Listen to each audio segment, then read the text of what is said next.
Okay, welcome back to Neutopia. Now we're going to go and take on the 5th dungeon in the world.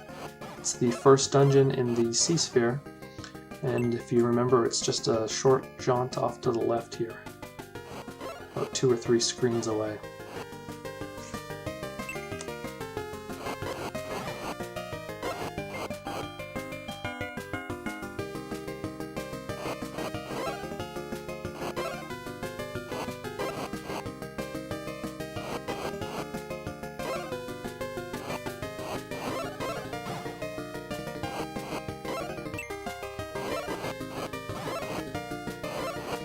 Okay, so now that we've cleared off the, evil henchmen, let's enter into the cavern. Here we go. The first room has little polywogs or tadpole-looking creatures in it. Nothing terribly difficult in here. Second room's in the dark. Let's use our moonbeam moss, turn the lights on, and we see one spirit type, dark soul creature. Those red blocks are the ones that swords come out. So in order to make it through there, you have to let them come out real quickly and then wait for them to retract back in before you can pass through.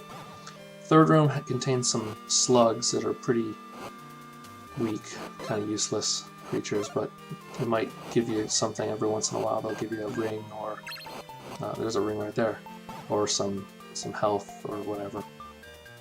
Third ring is this room basically just has one of those things that follows you around and makes it difficult. This is probably one of the hardest rooms in the whole labyrinth, because these guys just don't stop shooting. It's hard to really get them all without getting hit, because if you're walking or if you're attacking, your shield is useless. So unless you're standing perfectly still against these guys, and I don't know if it's just because these are like somewhat magical shots because of their blue color, because I know I can deflect spears and stuff while I'm walking, but I can't deflect these projectiles if I'm moving at all. At least I don't seem to. But this room is incredibly difficult, and I'm surprised I got through it as well as I did. I'm going to bomb up here, see if there's anything around. There actually is something up here. It's a dark room. Turn the lights on, and look, we came out in the right place here. There's a treasure chest guarded by a couple of ghosts. We're going to kill these ghosts off real quick and obtain the crystal ball. So now we have a map to the labyrinth, and we can hit the pause screen and see what the relative layout of this place looks like. It's fairly large compared to the other dungeons we've seen.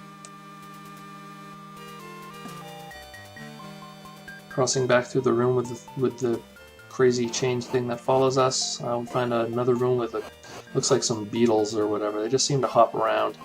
Problem with these guys is because they hop, if there's a row or a block or something between you and them, if they hop, they can still hit you even though they're technically nowhere near you. It's just one of the gripes I have with the conflict negotiation that this game has. Again, another room with a treasure chest in it. It's guarded by some ghosts. Let's fry these ghosts up and take a look in the treasure chest. And we find boom bombs. Well, we already had boom bombs, so I don't know. We might have gotten an extra one there or not, but either way, it's bombs. This is the room that has the wizard that someone in the previous video talked about. There was a strong wizard whose shield can't, who this shield can't deflect, and they recommend using the ring. So I went ahead and I did that because I don't think I've ever actually correctly showed the use of that ring. I remember doing it once on accident, but in this case, it turned that powerful wizard into one of those slug creatures, and he was easy to kill. Pushing the stone, we were able to open the doors and continue on in the cavern. You see now we go on the right. Now we're on the other side of that room, and similarly, the room on the left is on the outskirts of those rooms with the treasure chests. So we'll go through the center door and take a look at this and just kill some of these slugs. The good thing about them, again, is because we have water separating them, they can't directly get to us, so they're kind of easy to kill without worrying about getting hurt. Here's a room with some of those bugs and some new creatures we haven't seen before. They look like dead armadillos or something. They're resilient to fire, so we have to use our sword to take them down. I'm sure bombs would probably work as well, but I'm not going to waste bombs on them. But you'll see that little, yeah, see that little bug there? Well, I wasn't able to hit him, but then when he jumped in front of my fireball, and I was able to hit him. That's just some of the collision detection that this game has. It's a little iffy. And also right there, I tried to stab him, but my sword was like 1 pixel row off, and it missed him. It's another, you know, that's just kind of unfair, I think. Turn the lights on. In this room, we find a couple more of those little snails that like to shoot things at me. I'm just really fed up with these guys because no matter what you do, they always just hit you. So I'm just gonna run past them if I can here and get away from these guys. Especially with these sword rocks here, it makes it really difficult to correctly and accurately kill these guys. Luckily, I've been able to not do too badly, but alright, there I am. These guys, I'd rather fight the armadillos. So there's a room here with some armadillos in it. We'll just line up with them, take them out one by one. There's some 50 gold piece. Couple more armadillos to kill.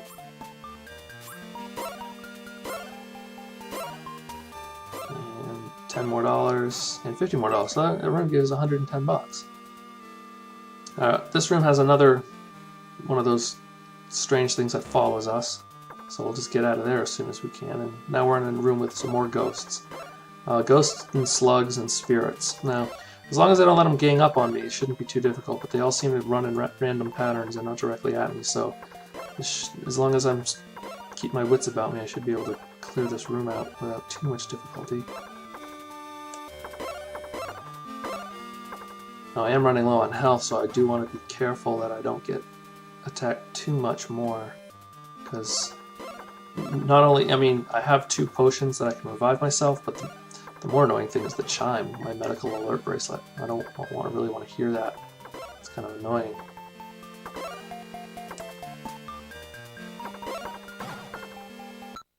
I actually died in this room earlier in the subsequent playthrough and I had to restart.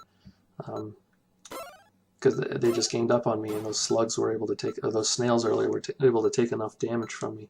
So I cleared them out, and I got to move a rock in order to proceed. Find another room, turn the lights on, and we find some little tadpoles guarding the treasure chest. Well, that's not that difficult. The hard part's going to be figuring out which of these rocks to move in order to get in there. But we'll just start off over here and push each one. Should find the right stone at some point. And there we go. And our hero has obtained a key to the crypt. Alright, so now we can actually find the boss and get to him. So that's good, that's useful. So we'll proceed on, backtrack a few rooms here, and see what's on the other side. Now, which rock was it that I need to push? Oh, there we go. Okay, we'll skate through this room. I do notice a difference with the falcon shoes when it comes to these guys. They do seem to go a lot faster through that room. It's not much faster, but it's enough that it matters. Okay, so we did get hit, and I decide to use the potion rather than get tackled again, because these guys are kind of powerful, and they might be capable of taking off 2 health containers at once, especially since of the number of guys in this room. So luckily, our fire keeps them at bay a little bit, as long as we're careful. Alright, so I used the jar and I got 1 cherry, a second cherry. Okay, so that was already almost half my health. And of course a 3rd cherry. So I didn't really, I mean, I probably still needed to use my potion, but that just adds some insult to injury, especially since it's in the exact same room, and I didn't even lose any health since taking the potion, that I find 3 cherries. Alright, kill off the last armadillo. Take a look up here. Another dark room. Let's turn the lights on. This one's got fireballs or something coming at us. It's not cool. We obtain the silver sword. Okay, so this is a purple sword. Matches our outfit. So hey, style points. This is, I probably the strongest sword in the game. I don't know if there's any more. Who knows? Maybe there is a stronger sword. I don't know. Again, it's been a long time since I played this game. If there is another sword, there certainly are a number of upgrades that you go through in the course of this game. But I'm already noticing a difference with this sword. It takes three attacks to kill these armadillo guys. It was taking at least 4 before. So there is a noticeable improvement in the damage this sword deals. Okay, I get hit by the spiky wall there. And at this point I'm just trying to backtrack through the dungeon in order to get to where the boss is, because we pretty much picked up the good item. We picked up the sword, we picked up the map, or the crystal ball, and we picked up the key to open the crypt. So now it's just a matter of, safely getting loot without taking any more damage, and finding our way back to the crypt to kill the boss.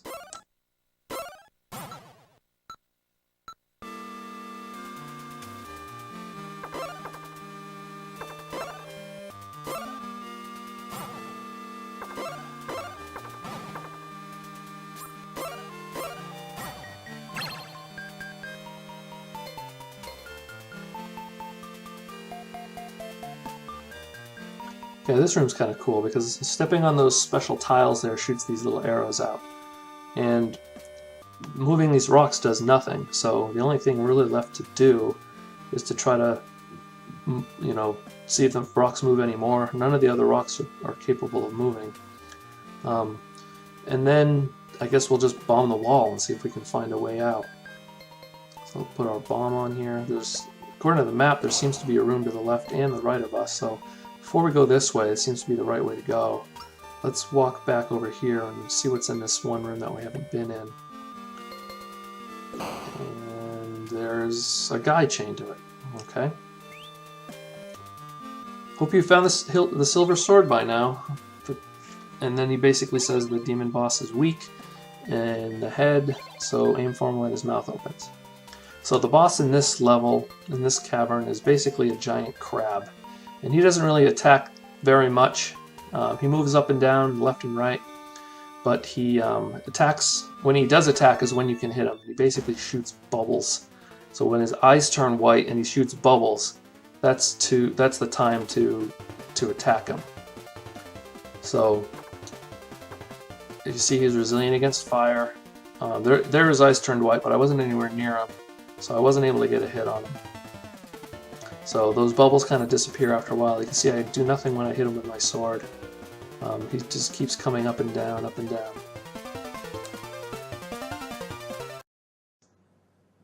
And so I kind of get him, it seems like at this point I get him stuck in a loop. He keeps going up and down, and doesn't move over to the left or right at all. So I spend some time trying various different things, trying to get him stuck out of this loop, because if this is the case and he never really attacks, then there's not really anything I'm going to be able to do to defeat him. So I speed this part up for the sake of time. It took me quite a little while to figure out what I was doing wrong and to get him to stop.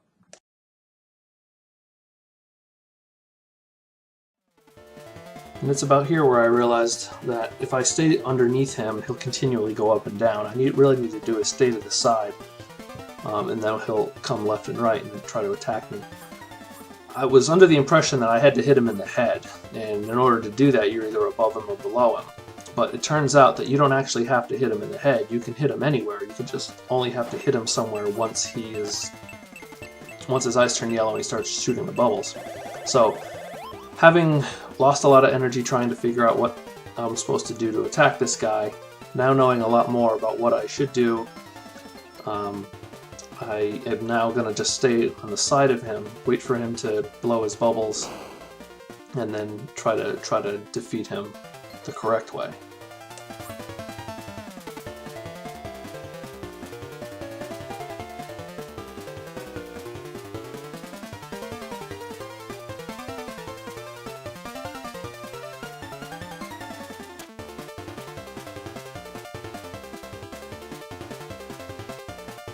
Okay, so I'm actually able to get a hit on him there. Of course, he gets me twice, though I actually went through him.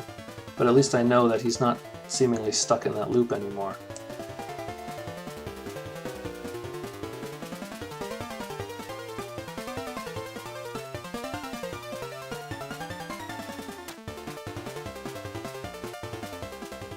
Okay, I'm able to score a hit on him there. I think he scores a hit on me too, but at least I noticed that for sure if I stay to the side of him, he won't move up and down as much, and he begins to attack more. So I'm able to get another hit, and again, I will at some point get the bubble thing down, so I'm able to get a hit and get away without getting hurt. So there I score a hit and I'm able to run away from the bubbles. That's always helpful. Now I don't want to be on the right side of him because there's not much room to move, so at this point I'll run around and be on the left side of him. See if I can get... There goes another attack. So now this is getting more in. This is more like it. This is what we should have been seeing from the beginning. Consistent attacks when he lowers his defenses.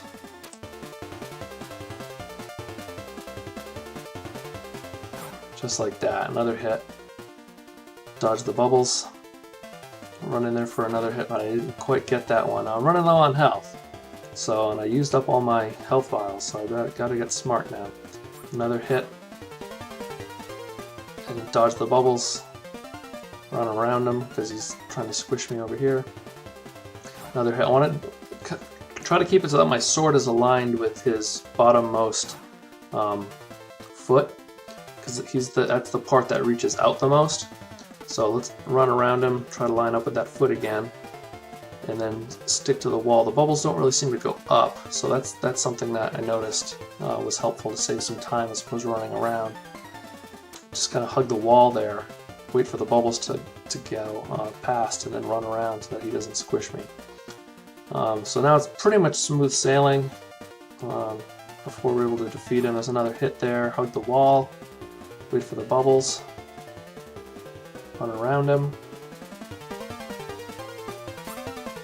I wasn't lined up on that one, so I wasn't able to get a hit there, which is kind of unfortunate, because this battle has been drawn on long enough.